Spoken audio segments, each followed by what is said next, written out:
Welcome to Geek Nerd Tech on Black Hollywood Live. Today, Obama invades South by Southwest, Apple makes smaller phones, and Spidey shows up in the Civil War trailer. Let's go. You are tuned into Black Hollywood Live's Geek Nerd Tech.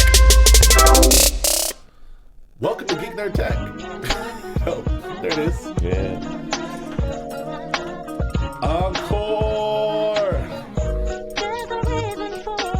Queen Anise. Yes. R.I.P. Queen Anise. And happy birthday as well. Yes, sir. Good friend of ours on that song. In a group fronted by the man to my left, Achilles Shine. I should say first, welcome to Geek Nerd Tech, the show where we always break down nerd culture and tech news from a black and brown geek perspective. I'm joined as always by Achilles Shine. How you doing? I'm doing all right, man. Yeah, man. How you doing? I'm all right. Good, I'm man. okay, man. It's a Friday as usual. Yeah. We'll About get to to expect this. some rain today, man. Oh, really? I Yeah, didn't know that. it's supposed to rain in a couple time? hours. Oh, wow. That's gonna mess up my hike. Oh, yeah. Oh, okay. You getting back in shape, I see, huh? I got a long way to go. Anyway, we lots of things happening in the world of tech and nerd. I really want to get into this Civil War trailer, which is very exciting. Yeah. A lot of reveals in that trailer. I also want to talk a little bit more about Obama going to South by Southwest and some other stuff. But first, let's get into some tech news. Yep. Cock it back. Let's go. So the FCC apparently SEC is cracking down on Verizon for using what's called Supercookies. Oh, yeah. I got a few of them, too. Yeah, super. It sounds like an episode of Empire, but no, it's what it is Verizon, which is my carrier. Mine as well. Yeah, Mine as well. that's right. We got our phones together. Our carrier has come with this new, almost there's this crazy code that's able to, your favorite thing, track your its users web goings on Traffic. almost anywhere, web traffic anywhere, and be able to like let people know where they are, what they're doing, where they're going, and it's almost impossible to disable once it's enabled. I mean, like we've really been going in on this conversation of privacy, and I think it's important because like the more advanced the technology becomes and the more centralized it becomes into our lives, like we have to defend our information. And so this is a perfect example where a company is utilizing the technology to sift our information and use it for ways that we're not even aware of. Right. And not just that, it gives threat to other people to be able to have access to the information and use it for whatever malicious way or whatever. So I think this is a great conversation in the sense that the FCC is stepping up to defend the rights of consumers and defend the rights of just people in general in terms of their information. It should be protected. I agree. It makes sense, and like also not exploited. As we've been having this conversation, it's like the more we have the conversation, the more the crazier the software gets to track us down. Whether it's something, whether it's this kind of software that tracks our web movements, whether it's GPS stuff. I mean, it's really interesting to see that. I don't want to keep having these conversations, but it keeps getting worse, and it will keep getting worse. But it's good that like I said, the FCC cracked down on them. I think there's even a lawsuit. They have to pay a couple of million because of their they're infringing on people's privacy. So that is tax that ass. That's a good sign. Speaking of good sign, looks like that we all of us could be getting some money back from Apple. Looks like they're going to lose or going to have to pay damages in a class action suit involving their e-reader ebook situation. Apparently, it was charged that they sort of colluded with other publishers to jack the prices up. This is sort of what the charge is, I imagine. And if I understand this right, which I probably don't, they were accused of jacking the prices up or keeping the prices high. What their response is, actually, Amazon came in and dropped the prices super low. Yeah. So what do we do? Yeah. But they lost. Yeah, I mean that's exactly what the suit was about, in the sense that Amazon, dipped low with the prices, and they were like, well, yeah, let's make it more competitive. We're gonna raise the prices up because we're Apple. Right. And so I think because of that, that was something that was manipulative, I guess you can say, use that word. And so for that, they lost the suit. They weren't able to argue that it was a proper way to go about charging people for the ebooks. And so they even already refunded a lot of people. I think they have to pay close up to $500 million, which is chump change to Apple, but still, that is quite a bit of money that people will be receiving if you bought an ebook from a certain publisher that was a part of the lawsuit. Yeah, I mean it's about 23 million people, so 500 million. So it's like I think they said everyone will probably get like an ebook or two. Yeah, but they'll get a credit or something. Yeah, get a credit for an ebook or two. So it's not like it'd be great if it were 23 million people and 23 billion. Everybody gets a mill. Hey, that'd be send me my check. but I'm sure that the $6 or $8, whatever it is, I'm sure people will take that as well. Also, Apple's got an announcement coming up, another keynote coming up at the end of the month, and they're expected to unveil some things. They're expected to do new versions of iPhone and iPad and maybe even the iWatch. But what the talk is that they're talking about going smaller. Yeah. It's interesting. The cycle of these kind of go. It goes, the phone, like it's called the 6, and then the S version, and then there's some sort of like iPad, physical change, and then they go to the new version. It's how they always do. It seems to be an interesting cycle that Apple does. Yeah. So we can expect here they probably won't give us a new we won't get the iPhone 7, but we'll probably get the 6, the 6S, the 6X Mini or something. I think it'll just it'll be a few advancements with not the external design, but more so the what's under the hood in terms of the internal components. I think they're going to obviously upgrade the camera, they're going to upgrade the processor and all that stuff. Right. I think they're even talking about they might drop an iPhone Pro, like kind of like the iPad Pro. Right. And so they are also saying that a lot of people were kind of mad that they didn't have the smaller version because of how it was fitting into people's pockets. And then other people were saying, well, we like the bigger version because of our dependency on watching videos. And so it's like trying to serve both consumers and both wants and needs. And so we'll see. I know for a fact they're not going to drop a new iWatch though. That's not happening. Okay. So. Okay. I'm still waiting for the new iWatch. I remember like 2 years ago. Keep waiting. I was so pumped up in the iWatch, and now I'm like, version 2. We're still waiting for it. Yeah. I will say I go back and forth on these phone sizes. I don't know what to do because I think I'm pretty sure that what I have or what we have is just right. But I'm really on the my head's turned on the plus. Yeah. Every time I see a plus and you can see a hand on a plus, I want it. My lady has the plus, and it's way better. It's way better. At first, I was like, when we looked at it, like this is way too. Nah, it's perfect. I feel like I want that, but then I don't know. Put it in the pocket, but I never really. This is not like in my pocket that much anyway, so I don't know. Yeah. Smaller is not really an option for me. Nah. I know there's some skinny jean wearing folks that don't like big old iPhones in their pockets, but I already got something big in my pocket. Yeah. Oh, that's too much information on a Friday. So we'll see what Apple does. That's fine. We'll see. I do think bigger is better, and I don't need to hear from you. We can move on to the next one. Google did something pretty remarkable. They did this cool thing to sort of promote their Google Chrome, which we talked about 6 or 7 months ago, the new version of Chrome, which I haven't really messed with yet. I had the old version of Chrome, which I left in a hotel room somewhere, like on a trip, but because it was so small, I plugged it into the TV. Chromecast? Chromecast, okay. Yes. I'm sorry, not Chrome, the browser.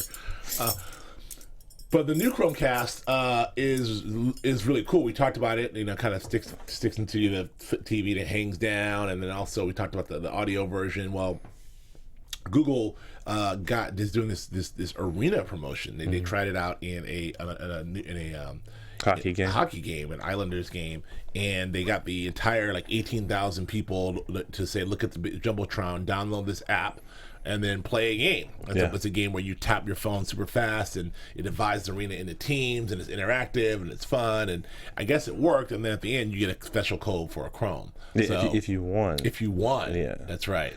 I think this is amazing marketing technique because it's incredible. You look at live events and experiential marketing. This is perfect for that. Like like, because there's a lot of downtime at games, and so you want to be able to maximize on that time. And if people are invested on your platform during that downtime, and then you're able to like incentivize them by giving them a rebate or a discount for other products that you're selling, or you can even open that up to other advertisers. Right. I think that is awesome. And I mean, think about when you're at a Clippers game or a Lakers game, that you're sitting there, you're on your phone anyway, you know what I'm saying, doing something. So why not do something that can actually render you a reward? Yeah. I like this concept. I think it's dope, and I think, you know, once they have more infrastructure around it, we'll see this, you know, this implemented in more arenas, more stadiums, more live events, et cetera, et cetera. So. Yeah, I think it's fantastic as well. I think that like it's just really for a marketer itself to be able to have that real time to see if something works in real time. I mean, the analytics are great with advertising now, especially online advertising and mobile advertising. You can pretty much see, but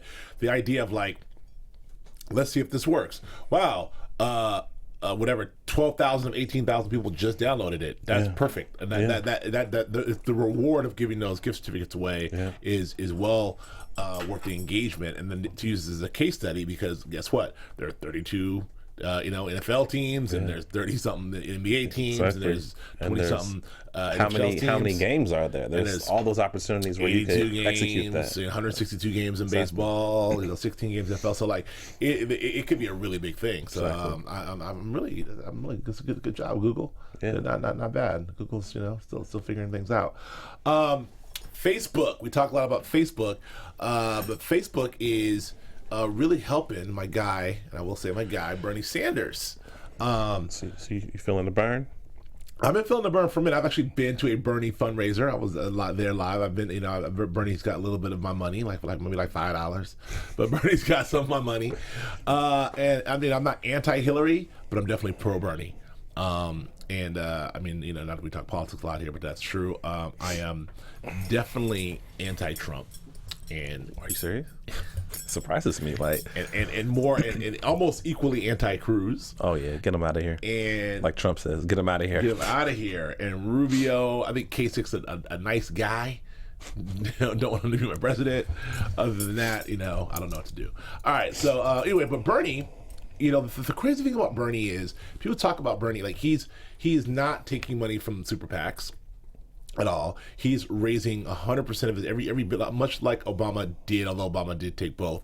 But he does a very literal grassroots campaign in that 100% of his money is raised from the people, and because he's doing micro donations, he's able to keep coming back to people. Just ask me; he has me for $5 every day. Yeah. So but what this has done is he now went from the least funded candidate to the candidate with the most money. Yeah. He has more money than Hillary, more money than Trump, Cruz, Rubio, all these guys, and with their super PACs and everything. And not just money, he has more media impressions. He has more. Well, this is kind of what the link I was making. Like his entrenchment with the millennial generation is way higher than any of the candidates, and especially if you look at the social media numbers on Instagram and Facebook, he's killing it.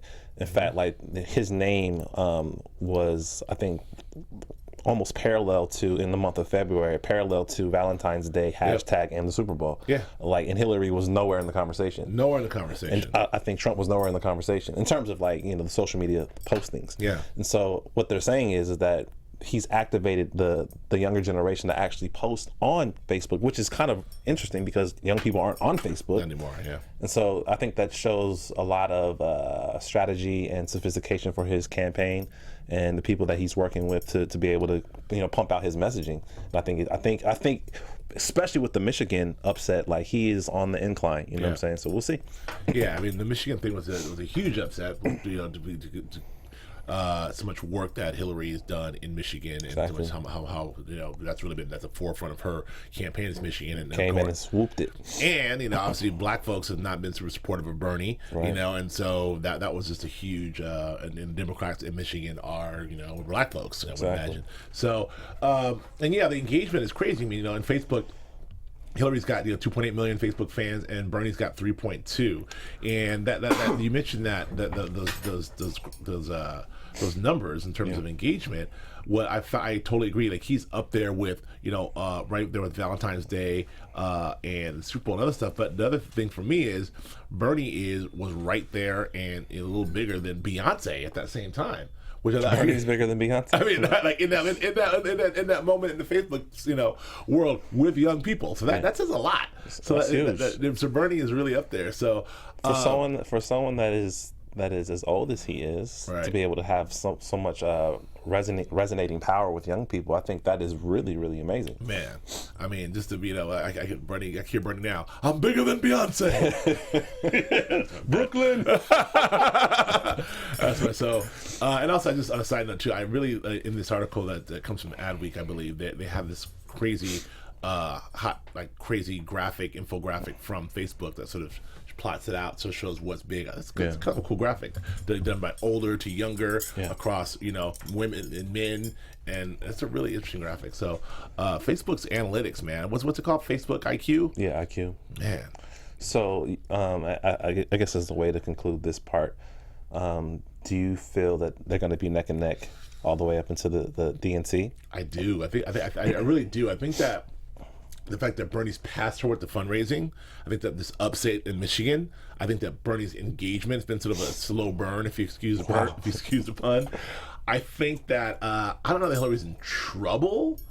Well, I will say I think Hillary's in trouble. I'm not saying she's gonna lose, but it's not like it went from being like, oh, Hillary's gonna coast. The wind is on Bernie's back. Yeah. And like, I mean, the wind is definitely on his back, and I don't know, because he right now, if he figures out how to spend that money, in the right ways, I mean, and continue this. And here's the thing about this too, is what's not working for Bernie is, what's not working for Hillary is, Hillary's got Bernie to deal with, but she's also got the entire Republican field to deal with. Mm-hmm. So the only other name they say more than Obama is Hillary. Of course. They don't even mention Bernie. They're like, and Bernie and Obama and Hillary and Obama and Hillary. Like Bernie, so Hillary's getting attacked from the right. She's getting, kind of attacked from Bernie. So she's got an uphill battle here. Yeah. Whereas Bernie and and a lot of guys, like Bernie's getting kind of a free pass in that route. So's Cruz, for that matter, because no one's really attacking Cruz. Mm-hmm.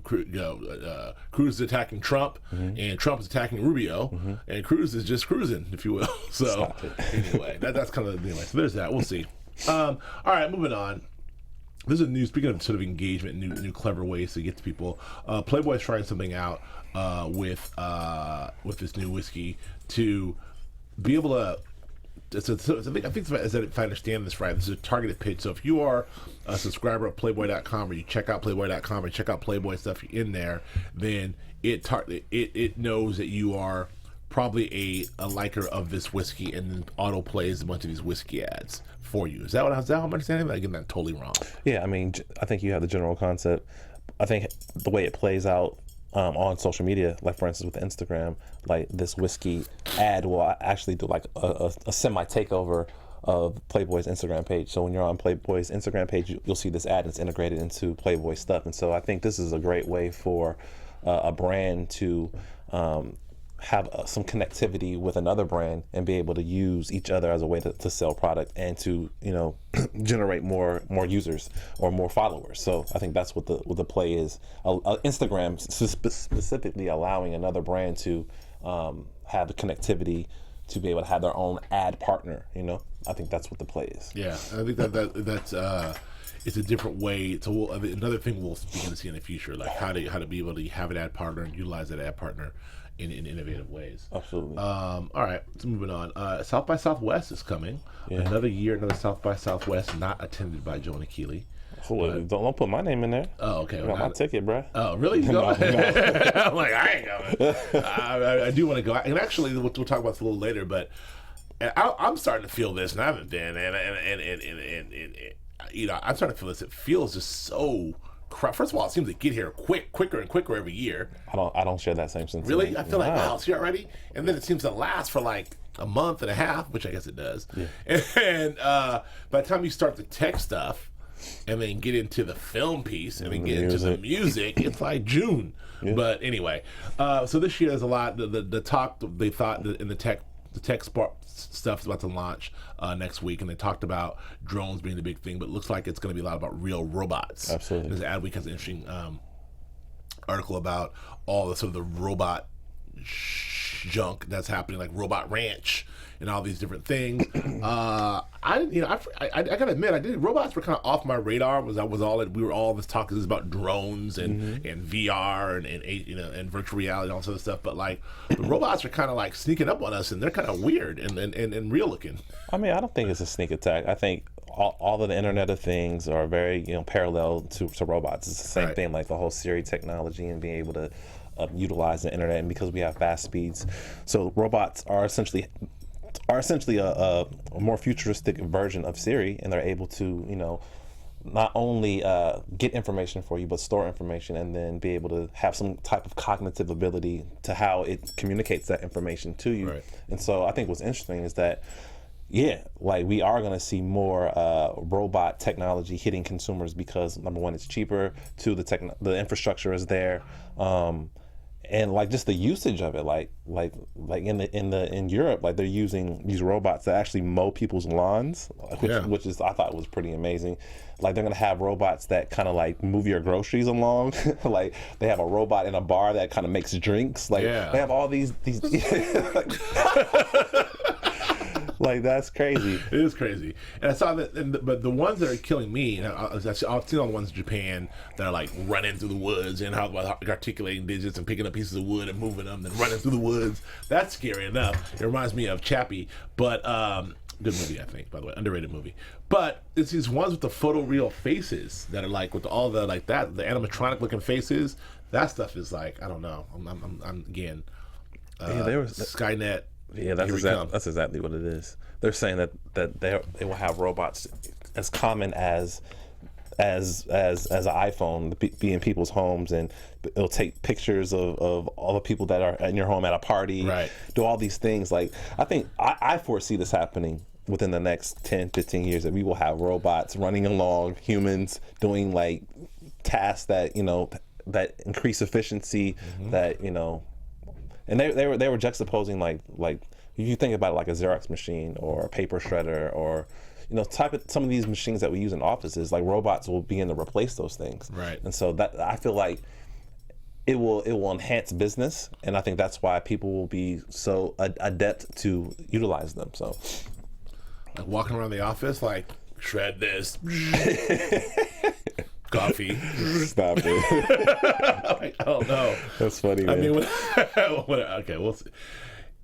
Interesting. I would like to see some of that at South by Southwest, but like between the drones and the robots, man, we are not far away, Jack. I'm telling you. Oh, we're right around the bend, man. Yeah.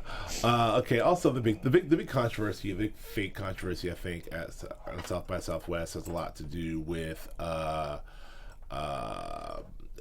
sort of commercialization of South by Southwest. Is it getting too big? People say it was our little festival, and now it's all the corporations. Same thing happens at Comic-Con, everything else. And of course, the big jump the shark moment for any festival or anything is Obama showing up this year. Man, he's coming through. Yeah. Not just Obama, him and wifey too. Yeah, so they both showing up full force. Exactly, coming through, and they're talking about tech, and government, and then I'm not sure if they'll be like walking the floor and checking some stuff out, but I mean, it's definitely interesting. That it's a whole other world when Obama shows up at South by Southwest. I mean, what's this? Do we have Bernie at Coachella this year? What does that mean? Hey, Bernie might be on stage. I would not be shocked. With his glasses, like fist pumping. I would not be shocked if I were handling Bernie's campaign. I would absolutely feel the burn. 100%. 100% have Bernie show up at Coachella. 100%. Like that, the burn that he would get on that, like with it, like he would festival season. I'm telling you, Bernie needs to show his ass up at Coachella. Anyway, go ahead. I don't know. I don't necessarily have the same sentiments that were kind of outlined in the article about it being oversaturated and becoming mainstream. I think that's a good thing. I think the original idea of the festival, which was 30 years this year, started in 1986, was specifically for bands who couldn't get on the radio or couldn't get a deal. And so I think it's evolved. And I think there's nothing like South by, because it's incorporating film, it's incorporating music, it's incorporating technology, brands. Like there's no other festival that has this web of just everything, Right. And I think because of that, like, and especially how we communicate and especially how we develop new content, like I think that's, from the music side, I think that's great for a musician to get exposure, to get a brand connected, just the networking opportunities of the festival. I think,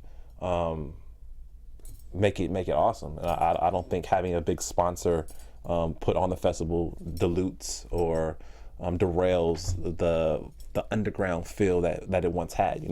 I think it's fine. I mean, I think it's still Austin. It's still the same feel. It's still the same town. The fact that they get invaded by all these folks, it's been like insane for the economy. Like the hundreds numbers, of millions. hundreds of millions. A jump from like, I mean, whatever it was, like 80 million to like 350 million per cap. Like the way the money is interjected into the economy is insane. So I think it's fine. I mean, dude, and think about it. Like some of the big, like we already said, Obama. Some of the biggest things have come out of South by. Twitter came out of South by Southwest. Like, sure. And when I was reading this, I did think it was funny. Last year we were so hyped about Meerkat. Where and Periscope, but where are those guys? That's a good that was the point. Hottest thing that came out of South by last year. The Lil Wayne concert, everybody was periscoping it. It's like, this is the future, and Periscope, man. Nothing, and even the Facebook version of Periscope seems to be like people haven't really figured out how to utilize Periscope, and the big winner in all of this, Snapchat. Yeah, they've endured. They have. Like there was a Snapchat killer. Like silly Snapchat guys. They could have took that $3 billion from Mark Zuckerberg. Now it's over. Here comes Periscope. Snapchat's laughing right now. Yeah. This is really interesting. Really interesting. You never know how these things are going to go. I really thought Periscope was going to be a game changer, and it doesn't appear to be. I'm off of it entirely. Yeah. So anyway, moving on. One thing I'm on. Speaking of web, you said web earlier. The new Civil War trailer is out. And we get a certain web crawler shows up at the end, which is the worst kept secret ever because he's only in the trailer for I would say 5 seconds. And Young Spidey.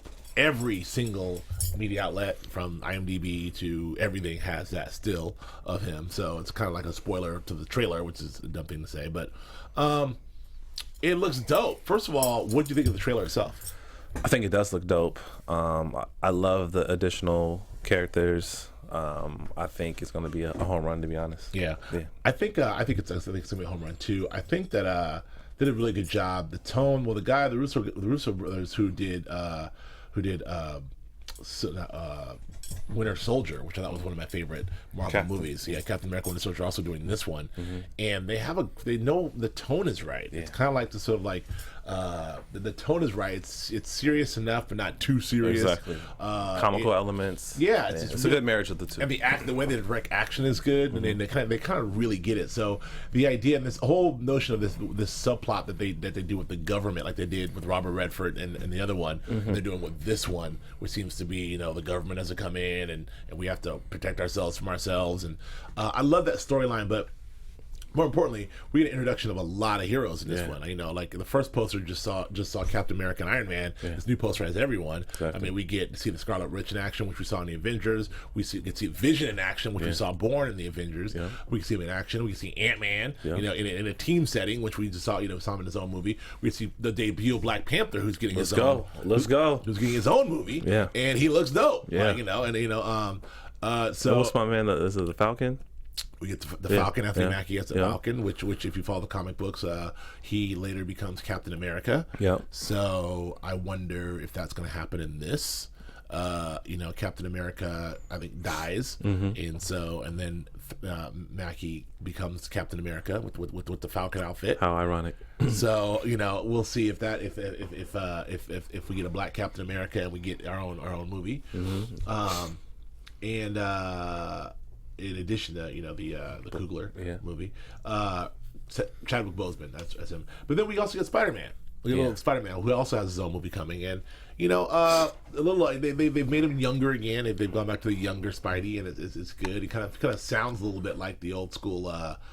He kind of sounds like Tobey Maguire a little bit, the one thing I will say about these, the two things I'll say, I'll get your last takes on these are, and Hawkeye. We see Hawkeye in this too. What I will say about these things are, you can't help but compare this is to Superman versus Batman, because they're both Marvel versus DC, hero versus hero, and then they're all introducing a lot of characters into their respective universes. They are debuting not too far apart, a month apart from each other. So I will say that I've actually separately, I'm very, very excited about this. I think this will be fantastic. It's going to be the longest Marvel movie ever. So, which is, I don't know how you feel about that, but Hey, I like long movies. I mean, As long as it's engaging. yeah, I mean, it's going to be it's going to be almost 3 hours long. Let's go. So they got a lot of story to tell. A lot in that trailer too. I wonder. It looks like that Warhammer, my man Don Cheadle gets got in the trailer. I hope. I don't know if that happens. He might get the axe. I mean, Hopefully not. I love Don. I know but they show it in the trailer, so we'll see. Hopefully he doesn't get got, but he looks pretty bad. But I will say this: I've come 180. I should say 360, but I've come 180 on the Batman versus Superman. The new poster campaign has come out all over town. Giving me my credit. The poster campaign is fantastic. I was at the Grove yesterday. They had the new poster campaign at the Grove, and had each individual hero and these giant things. It was like Batman, Wonder Woman, Lex, that, and I was like, It looked fresh. It looked fresh. Yeah. I still don't know how Aquaman's gonna come, flying out the water. I don't know how Aquaman's gonna show up, but I'm excited about. I'm back. Man, they gonna get it right, man. Right. That movie. I mean, we're still on the fence if it's going to reach the numbers that it needs to reach, but I think it's still going to be a great film, even if it doesn't. Yeah. Okay. So I'm excited about both of these. The trailer's good, and I don't know. That's all I got. Yeah, man. I think that's it, man. I think let's call it. Yeah. That's it for us. I do want to say something else I want to mention, but I forgot. Anyway, that's all I got. Anything else you got? Nah, man. Okay.